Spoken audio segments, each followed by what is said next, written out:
तो CPU components, तो अभी तक जैसा हम जानते हैं सीपीयू के जो मेन कंपोनेंट्स होते हैं वो सबसे पहले तो कंट्रोल यूनिट है,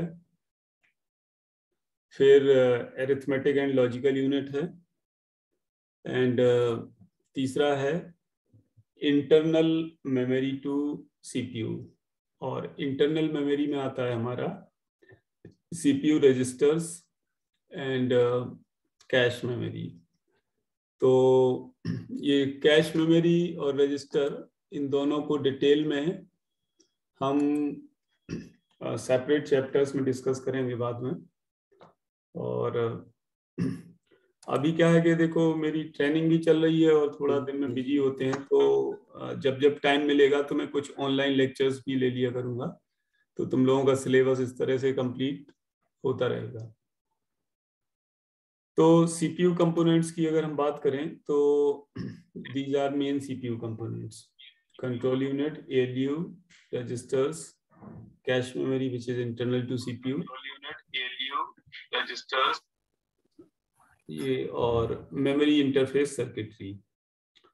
तो मेमोरी इंटरफेस सर्किटरी और input output interface circuitry, basically ये जो है ये हमारी सर्किट्स हैं जो कि सीपीयू को मेमोरी या इनपुट आउटपुट डिवाइसेस, जो सीपीयू के बाहर की डिवाइसेस हैं, उन सबको कनेक्ट करने के लिए उसके पास इंटरफेस सर्किट होता है, जो कि तुम ये प्रीवियस जो वीडियो था, वीडियो नंबर 4 सीपीयू आर्किटेक्चर, उसमें देख सकते हो कि सीपीयू के इंटरनल इंटरकनेक्शंस किस तरह होते हैं।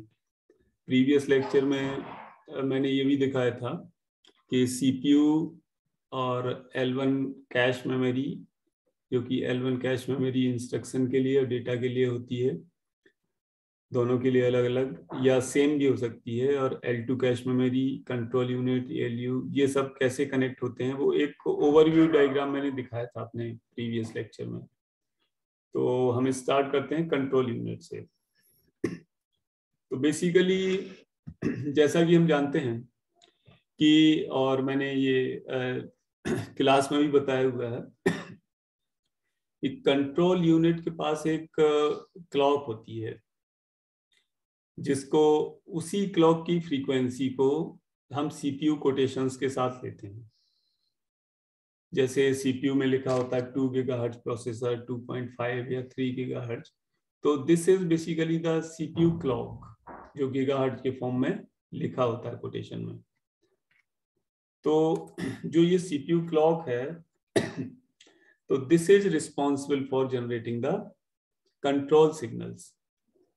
तो कंट्रोल सिग्नल्स बेसिकली क्या है? सिग्नल्स जो कि ऑपरेशंस परफॉर्म करते हैं, या ऐसे हम बोल सकते हैं कि control signals generated by this timing and control signal with in the control unit, जो कि किसी भी यूनिट को एक्टिवेट करने के लिए होते हैं।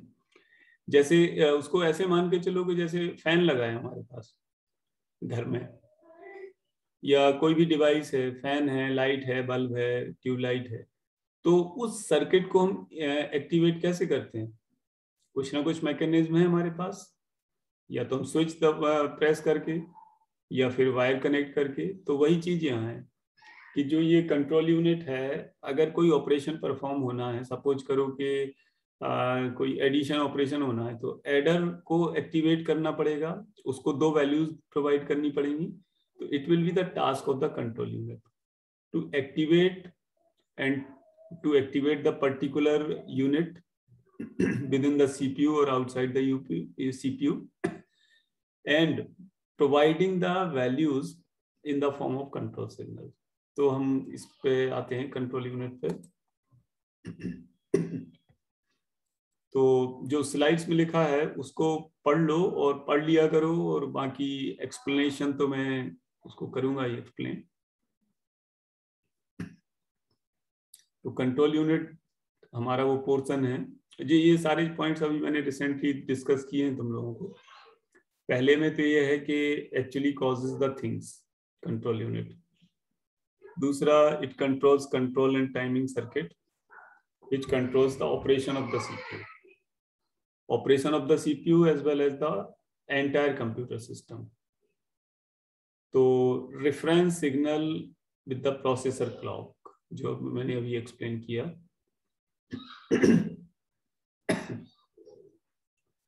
तो ये मैंने पहले भी बताया था कि प्रोसेसर हमारा जो ऑपरेशंस हैं उनको डिवाइड करता है बेसिक स्टेप्स में, जिनको हम माइक्रो ऑपरेशंस बोलते हैं. तो माइक्रो ऑपरेशंस हमारे एक या एक से ज्यादा क्लॉक साइकिल ले सकते हैं. जैसे अगर 2 गीगाहर्ट्ज प्रोसेसर है तो that means 2 into 10⁻⁹. This is the frequency. So अगर हम इसका टाइम पीरियड निकालें, that comes out to be approximately half of the nanosecond. तो ये हमारी क्लॉक साइकिल हो गई कि हाफ नैनो सेकेंड. तो एक माइक्रो ऑपरेशन हमारा एक micro operation will take the 1 clock cycle or more depending on the operation. जब हम इंस्ट्रक्शंस पढ़ेंगे तो we will see कि कौन सा इंस्ट्रक्शन कितनी साइकिल ले सकता है. अब बात करते हैं कंट्रोल सिग्नल की.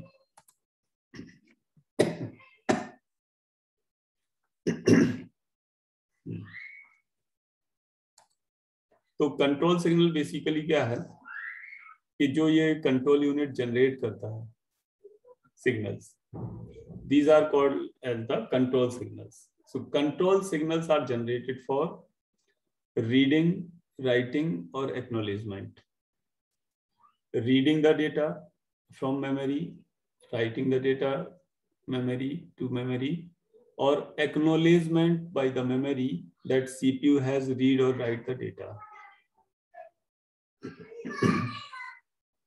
तो ये जो कंट्रोल सिग्नल, एक्चुअली ये कंट्रोल सिग्नल और detail of the control unit हम इसको सेपरेट चैप्टर में पढ़ेंगे. अभी मैं सभी कंपोनेंट्स का एक ब्रीफ या थोड़ा थोड़ा ऑपरेशंस बता रहा हूँ कि इनका पर्पस क्या है. तो कंट्रोल सिग्नल्स आर क्या है हमारे, जो nothing but the electronic signals जो कि प्रोसेसर के और कंप्यूटर के डिफरेंट ऑपरेशंस को, डिफरेंट कंपोनेंट्स को एक्टिवेट करके उनको कोऑपरेट करके कंप्यूटर ऑपरेशंस के लिए रिस्पॉन्सिबल होता है. तो कंट्रोल सिग्नल्स समझने के लिए थोड़ा सा मैंने डायग्राम इस तरह शो किया हुआ है.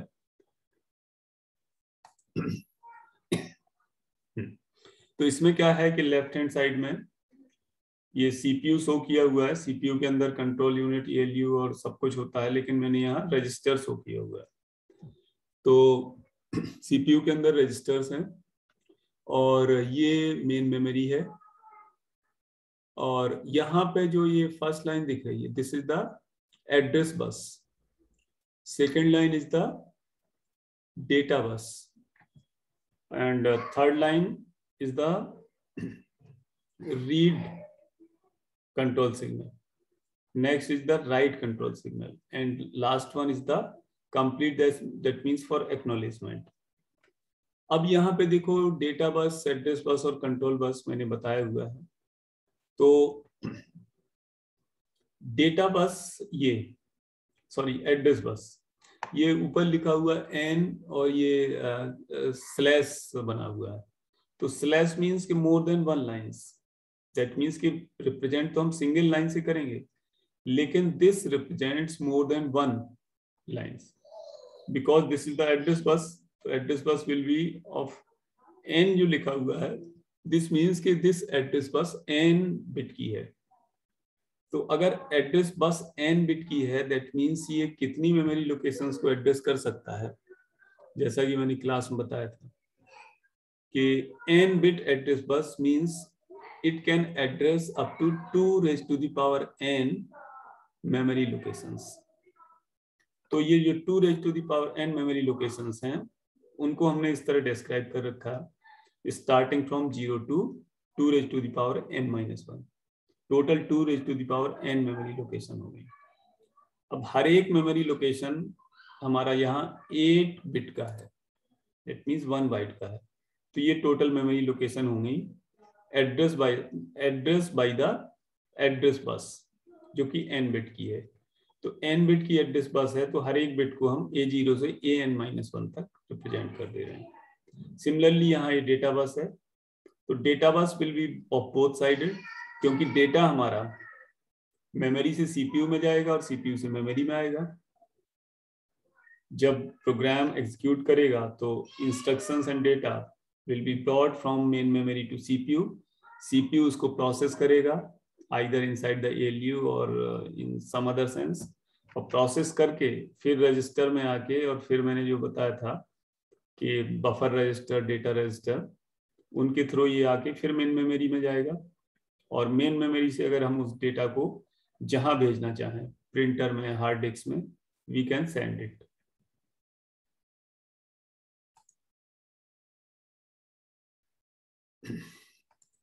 तो similarly we have the data bus of B bits.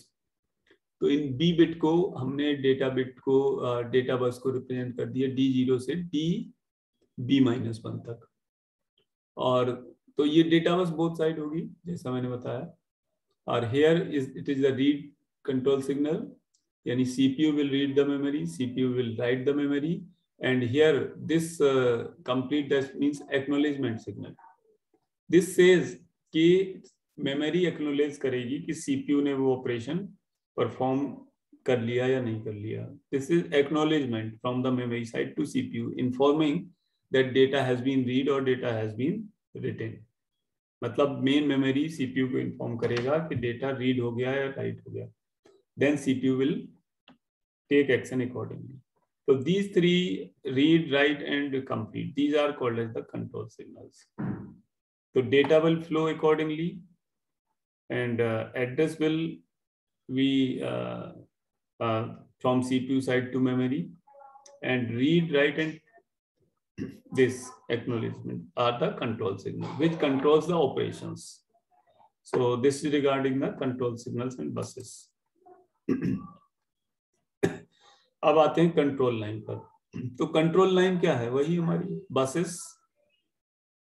तो कंट्रोल लाइंस हमारी क्या है? Use to transfer the control signals. Control signal किसके लिए यूज होती है? रीड, राइट या एक्नॉलेजमेंट के लिए। और जो कंट्रोल सिग्नल्स हमारे सेंड होंगे उसके लिए रिस्पॉन्सिबल होगा कंट्रोल यूनिट का एक एलिमेंट होता है सीक्वेंसर। कंट्रोल यूनिट में 3-4 एलिमेंट होते हैं, जिसमें से सीक्वेंसर इज वन।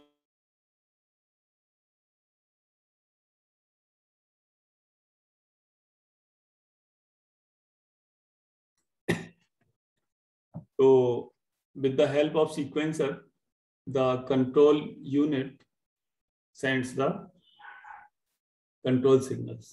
और कंट्रोल यूनिट में हम फिर से इसको थोड़ा डिटेल में डिस्कस करेंगे। अब हम आते हैं कि input and output of the control unit. तो कंट्रोल यूनिट हमारा क्या करता है? इट एक्सेप्ट करता है इंस्ट्रक्शंस को एज एन इनपुट। इंस्ट्रक्शंस हमारा मेन मेमोरी में से आएगा, इंस्ट्रक्शंस जो ओवरऑल इंस्ट्रक्शन रजिस्टर में जाएगा, later we will discuss it, और it will be accepted by the control unit as input. और उस इंस्ट्रक्शन को इनपुट लेके और ये आउटपुट में कंट्रोल सिग्नल जनरेट करेगा। और जब ये इस control unit control signal generate करेगा तो ये कंट्रोल सिग्नल हमारे रिस्पॉन्सिबल होंगे माइक्रो ऑपरेशंस को जनरेट करने के लिए। और माइक्रो ऑपरेशंस क्या हैं? वही operation, addition, execution in ALU, implementing the register, interchange of the information between the registers। तो इंस्ट्रक्शंस अभी मैं थोड़ा इसको शॉर्ट में बता देता हूं। मैंने पहले ही बताया था कि इंस्ट्रक्शन है जो machine instruction, complete instruction 2 part में डिवाइड होता है। एक ऑपकोड है, दूसरा ऑपरेंड्स है। तो दोनों की अलग अलग बिट होती हैं। ऑपकोड शो करता है कि उस इंस्ट्रक्शन से हमारा ऑपरेशन क्या परफॉर्म होगा, उस इंस्ट्रक्शन में क्या ऑपरेशन परफॉर्म होना, और जो ऑपरेंड्स हैं वो हमारे देते हैं लोकेशंस ऑफ द डेटा। अब डेटा हमारा कहाँ कहाँ हो सकता है, मेन मेमोरी में हो सकता है, रजिस्टर के अंदर हो सकता है, या डायरेक्टली प्रेजेंट हो सकता है इंस्ट्रक्शन के अंदर, जिसको हम बाद में देखेंगे। तो अब हम आते हैं कंट्रोल सिग्नल्स। हमारे जो टोटल हैं उनको हम दो हेड में डिवाइड कर सकते हैं। पहला तो है ट्रांसफर सिग्नल, ये मैं डिस्क्राइब क्लास में कर भी चुका हूं तुम लोगों को। तो ट्रांसफर सिग्नल हमारे जो हैं वो हैं मेमोरी रीड राइट के लिए या एक्नॉलेजमेंट के लिए, जो अभी मैंने बताए थे प्रीवियस डायग्राम से। एक तरह से जो कंट्रोल सिग्नल है हमारे रीड राइट या एक्नॉलेजमेंट के लिए, और दूसरे बस कंट्रोल के लिए सिग्नल होते हैं कि बस के लिए जो हमारी बस है that is connected between the CPU and main memory, and बाद में हम और पढ़ेंगे डायरेक्ट मेमोरी एक्सेस वगैरह। तो सीपीयू से वो सेम बसेस कई यूनिट्स को कनेक्ट होती हैं। तो वो बस का किस यूनिट का सीपीयू से कैसे कम्युनिकेशन होगा, उसके रिक्वेस्ट के लिए, ग्रांट के लिए और आर्बिट्रेशन के लिए जो सिग्नल यूज होते हैं वो बस कंट्रोल सिग्नल हम उनको बोलते हैं। इसको हम जब आईओ मैकेनिज्म पढ़ेंगे, इनपुट आउटपुट, तो उसमें ये तुम्हारा जो बस ग्रांट है, बस रिक्वेस्ट है, या सीपीयू का इंटरकनेक्शन विद अदर यूनिट्स, एक इनपुट आउटपुट प्रोसेसर होता है जिसको डीएमए बोलते हैं। तो उसकी जब फंक्शनिंग पढ़ेंगे तो बस कंट्रोल सिग्नल हम उसमें देखेंगे। तो इस तरह कंट्रोल सिग्नल्स को हम दो हेड में डिवाइड कर सकते हैं। अब ये दो तरीके से यूज होते हैं कंट्रोल सिग्नल। एक तो हमारे सीपीयू के अंदर called as the internal to processor, दूसरा है एक्सटर्नल टू प्रोसेसर। तो जब इंटरनल टू प्रोसेसर हम यूज करते हैं तो जैसे कि नाम से क्लियर है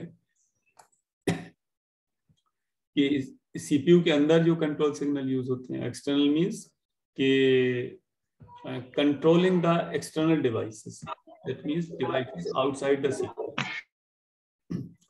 ये म्यूट कर लो।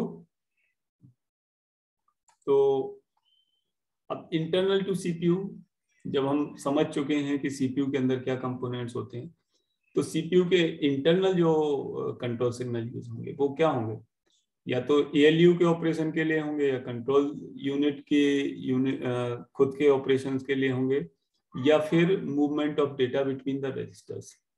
डिफरेंट रजिस्टर्स में डेटा मूव होता है, ये हम पढ़ेंगे इंस्ट्रक्शन एग्जीक्यूशन साइकिल में। कि फॉर एग्जांपल स्टार्टिंग में जब मेन मेमोरी से डेटा आएगा तो वो डेटा रजिस्टर या डेटा बफर रजिस्टर या मेमोरी बफर रजिस्टर में आता है, which I have explained you earlier। और उससे वो डेटा हमारा या तो डेटा रजिस्टर, वो इंस्ट्रक्शन रजिस्टर में जाएगा या किसी और रजिस्टर में जाएगा। तो मूवमेंट ऑफ द इंफॉर्मेशन और डेटा और इंस्ट्रक्शन बिटवीन डिफरेंट रजिस्टर्स, या रजिस्टर का और भी ट्रांसफर हो सकता है, तो बाद में हम इसको डिस्कस करेंगे। या फिर ओवरऑल जो एएलयू का ऑपरेशंस होता है, तो जितने भी एएलयू के ऑपरेशंस हैं उन सब के लिए कंट्रोल सिग्नल जनरेट होंगे, और ये कंट्रोल सिग्नल हमारे इंटरनल टू सीपीयू होंगे, या फिर और इंटरनल ऑपरेशंस को परफॉर्म करने के लिए। जैसे कंट्रोल यूनिट के अंदर एक डिकोडर होता है।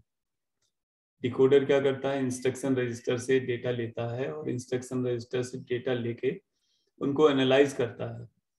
इंस्ट्रक्शन रजिस्टर में क्या होगा, इंस्ट्रक्शन तो उसको एनालाइज करेगा, एनालाइज करके ये डिसाइड करेगा कि इंस्ट्रक्शन का ऑपरेशन कोड क्या है और ऑपरेंड्स क्या है। ठीक है, तो हो सकता है कि बहुत सारी चीजें हैं जो आगे तुम लोगों को पढ़नी है। All those things you may not be able to understand right now, तो डोंट वरी। बट यहाँ पे हम ओवरऑल जो सीपीयू का कंट्रोल यूनिट का जो स्ट्रक्चर है और उसका ऑपरेशन है वो डिस्कस कर रहे हैं। But this is related to many more topics, जो कि बाद में जब टॉपिक को हम एक्सप्लेन करेंगे तो ये चीजें और क्लियर हो जाएंगी। Now come to external to processor. तो इसमें समझने के लिए कुछ है नहीं। External to processor means control unit generates the control signal for external components outside the CPU. Outside CPU mainly क्या होगा, मेमोरी एंड इनपुट आउटपुट। तो उसके लिए जो कंट्रोल सिग्नल जनरेट होते हैं they are external to processor. अब आते हैं ALU पर। तो ALU के बारे में वैसे भी हम जान चुके हैं। अब इस लेक्चर में मैं थोड़ा सा डायग्रामेटिकली बताऊंगा तुम लोगों को कि how the ALU will accept the value and how this, diagram से थोड़ा सा चीजें और मोर मतलब एलोबरेट हो जाएंगी। तो इतना तो जानते ही, it is the inbuilt calculator for the CPU and it performs arithmetic and logical operations. तो ALU बेसिकली क्या करता है, performs the calculation of the input data given, और जो डेटा ALU को इनपुट होंगे that will be in the form of control signals generated by the control unit. तो ALU के अंदर डिफरेंट रजिस्टर्स होंगे, उनके बीच डेटा हमारा एक्सचेंज हो सकता है। तो अब ALU एंड कंट्रोल यूनिट, तो जनरली ALU में 2 इनपुट पोर्ट्स होते हैं एंड एक आउटपुट पोर्ट होता है। तो जो 2 इनपुट पोर्ट हैं, ये दोनों इनपुट पोर्ट 2 रजिस्टर से कनेक्टेड होते हैं। तो डेटा और वैल्यूज 2 रजिस्टर में आती है और फिर वहां से ये ALU के अंदर जाके कंट्रोल यूनिट यहाँ कंट्रोल सिग्नल जनरेट करता है और वो कंट्रोल सिग्नल के फॉर्म में as an input ALU accept करता है और उनको प्रोसेस करके आउटपुट के फॉर्म में प्रोड्यूस करता है। तो जब भी कोई ऑपरेशन परफॉर्म होगा तो ये ऑपरेशन हमारा इनपुट लेगा और इनपुट कंट्रोल सिग्नल्स के फॉर्म में आएगा।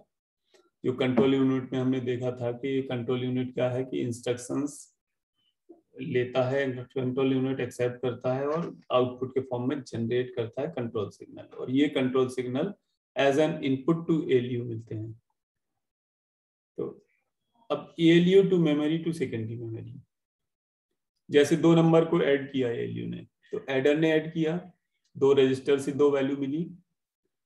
सपोज करो कि जब 2 नंबर ऐड होंगे तो मेन मेमोरी लोकेशन से 2 वैल्यूज आएंगी, एक 1 बाई 1 2 रजिस्टर में स्टोर होंगी ALU के अंदर। ALU उन दोनों रजिस्टर से वैल्यू एक्सेप्ट करके एडर को देगा, एडर वो ऐड करेगा 2 वैल्यूज को, और जो आउटपुट होगा एडर का वो किसी रजिस्टर में स्टोर होगा और उस रजिस्टर से वैल्यू फिर मेन मेमोरी में जाएगी, अगर मेन मेमोरी में उसके लिए लोकेशंस जनरेट है। जैसे अगर हमने 2 वैल्यू को ऐड किया और C equals to A plus B किया, तो C अगर हमने C equals to A plus B किया अपने प्रोग्राम में, तो C के लिए मेमोरी लोकेशन तो कंपाइलर ने जनरेट कर रखी होगी। तो ALU जब ऑपरेशन परफॉर्म कर लेगा A प्लस बी, तो obviously control unit will generate the signal and जो कंपाइलर है वो इस तरह का इंस्ट्रक्शन जनरेट करेगा कि जो रजिस्टर में हमारा ऐड होके वैल्यूज आएंगी A और B की, वो वैल्यूज उस रजिस्टर से होके मेमोरी बफर रजिस्टर से जाके मेन मेमोरी में फिर स्टोर हो जाएंगे C में। तो इस तरह ALU से मेमोरी और मेन मेमोरी है एंड टू सेकेंडरी मेमोरी। जैसे कोई वैल्यूज आई तो तुमने मेन मेमोरी में स्टोर हो गई, अब उसको तुम चाहो तो सेकेंडरी मेमोरी हार्ड डिस्क पे भी तो सेव कर सकते हो, इट डिपेंड्स ऑन यू। तो ठीक है, अब आगे बढ़ते हैं।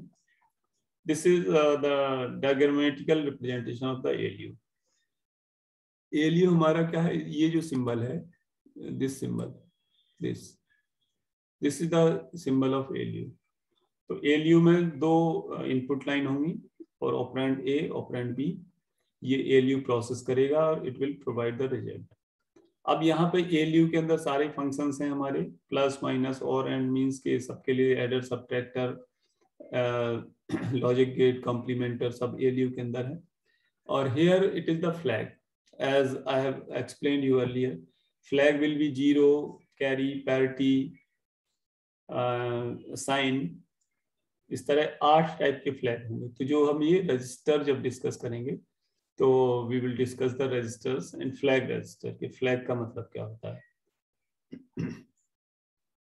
तो while ALU performs the operation, it will take 2 operands, produce the result, or operation will be in the form of this and flag will be generated accordingly.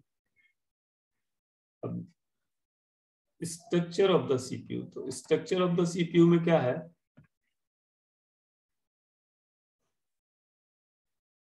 Sorry structure of the ALU.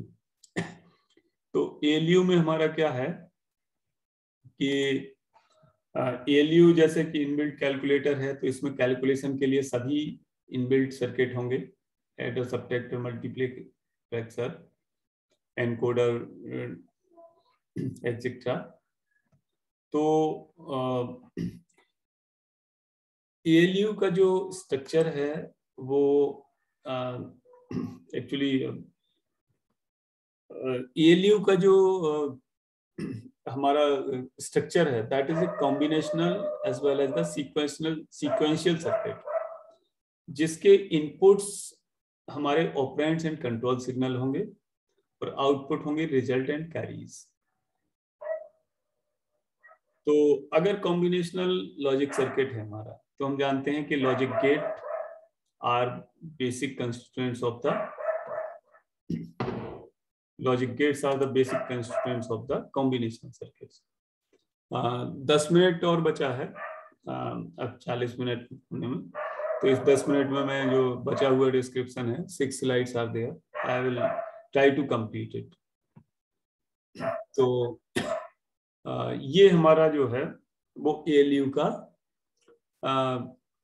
एक one of the functional unit ALU के अंदर। Suppose करो adder, तो adder हमारा क्या लेगा, ये control input और operands in the form of control, और control signals will be generated by the control unit, और ये मल्टीप्लेक्सर से पास होंगे। मल्टीप्लेक्सर से इसलिए पास होंगे कि मल्टीप्लेक्सर इज द डिवाइस जो कि हमारा 1 to many इनपुट्स को मल्टीप्लेक्स करके और आउटपुट में जनरेट करता है। तो इसको ये एएलयू का वन ऑफ द पोर्शन है कि जिसमें एडर को हमने दर्शाया है, और इसका जो इनपुट होगा वो कंट्रोल सिग्नल्स एंड इनपुट्स, यहाँ जो मैंने बताया था inputs and operands, inputs are operands and control signals, so operands and control signals, और आउटपुट होगा हमारा जो रिजल्ट आएगा। ये आउटपुट जो मैंने लिखा है यहाँ, इसको रिजल्ट रीड करो, result and carry, result and carry. Okay, तो आगे बढ़ते हैं। अब जो इसका होता है हमारा ये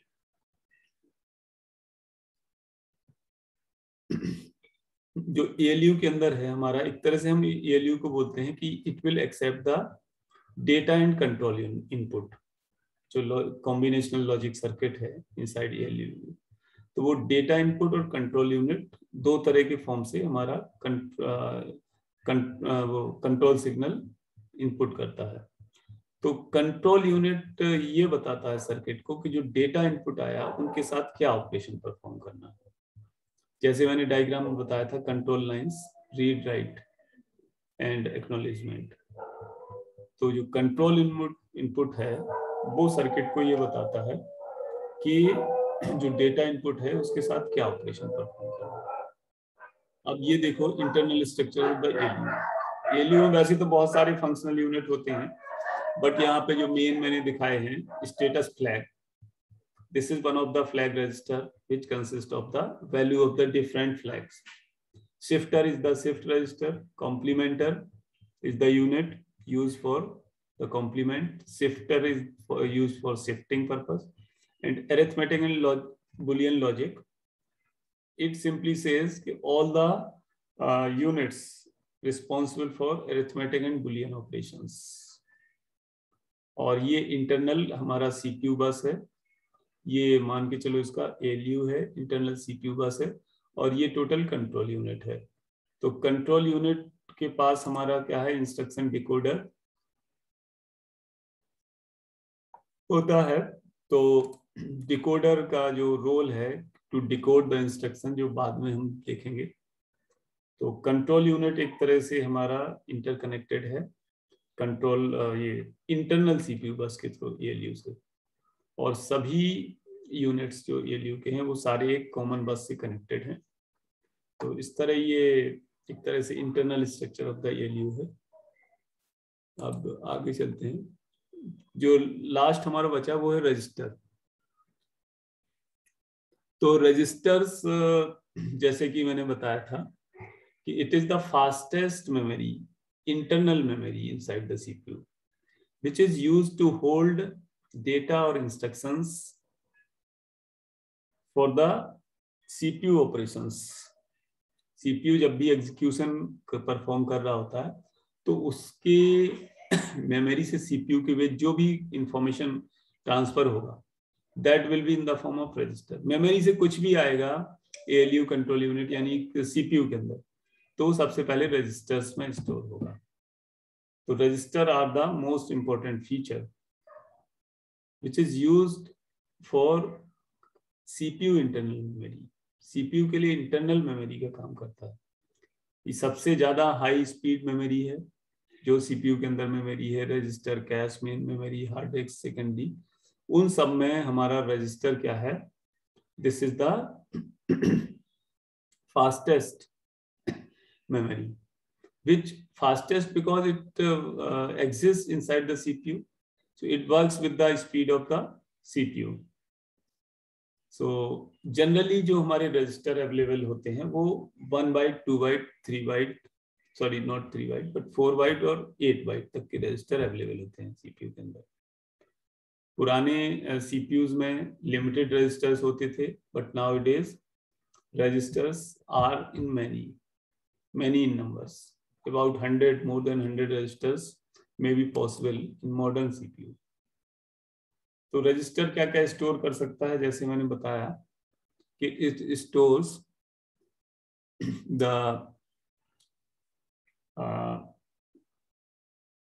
data temporarily, data, instructions, values, intermediate data, address, flags, जो भी CPU ऑपरेशंस के लिए यूज होते हैं वो सारी चीजें ये स्टोर कर सकता है, सारे इंफॉर्मेशन ये स्टोर करता है। रजिस्टर से ही डायरेक्ट वैल्यू हमारी कंट्रोल यूनिट या ALU को मिलती है। तो overall number of registers can vary. तो this is the last slide and by this I will complete this today's description regarding the CPU components. So control information and registers. So read out this last slide.